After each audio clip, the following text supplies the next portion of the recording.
La conviction n'est pas la vérité. Shalom bien-aimés dans le Seigneur. Notre méditation du jour s'intitule « La conviction n'est pas la vérité ». Nous tirons notre texte dans Actes 10, 15 à 16 qui nous dit ceci. « Et la voix retentit pour la seconde fois.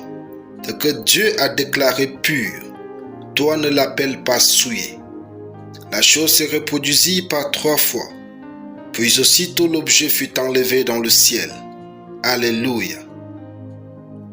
Juste parce que vous êtes convaincu d'une chose, cela ne fait pas de cette dernière une vérité absolue. Si vous ne faites pas attention à vos convictions, vous risquez de contredire la volonté parfaite de Dieu. N'imposez pas aussi vos propres convictions à la Bible ou à la voix du Saint-Esprit. Examinez d'abord ce que vous croyez ou ressentez comme intuition avant d'établir que c'est une véritable conviction qui vient de la vérité ou de Dieu. Dans notre verset, Pierre était convaincu que seule la chaîne alimentaire des Juifs était pure et tout le reste était impur.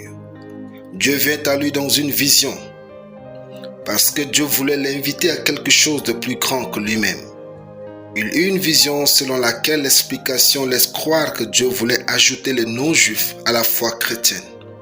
Mais comme tous les juifs, Pierre pensait que tous les non-juifs sont impurs et indignes de l'évangile. La voix de Dieu lui dit, « Ce que Dieu a déclaré pur, toi ne l'appelles pas souillé. » Pierre prenait sa conviction pour de la vérité.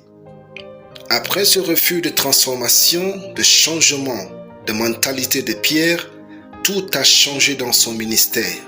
Cette phrase du verset, « Puis aussitôt, l'objet fut enlevé dans le ciel », montre que Dieu a détourné l'attention de lui et des apôtres pour aller chercher une autre personne avec qui il allait travailler. C'est ainsi qu'à partir de ce passage et par la suite, il n'est plus question que de Paul. Dieu a suscité Paul pour lui permettre de toucher les paniers. C'est pourquoi Dieu va se révéler davantage à Paul et va l'enseigner les vérités de l'évangile de Christ. Frères, vos convictions risquent de vous coûter la place et le niveau que Dieu vous a réservé dans son royaume. Quand vous aurez donc une conviction, n'en faites pas une doctrine pour tout le monde.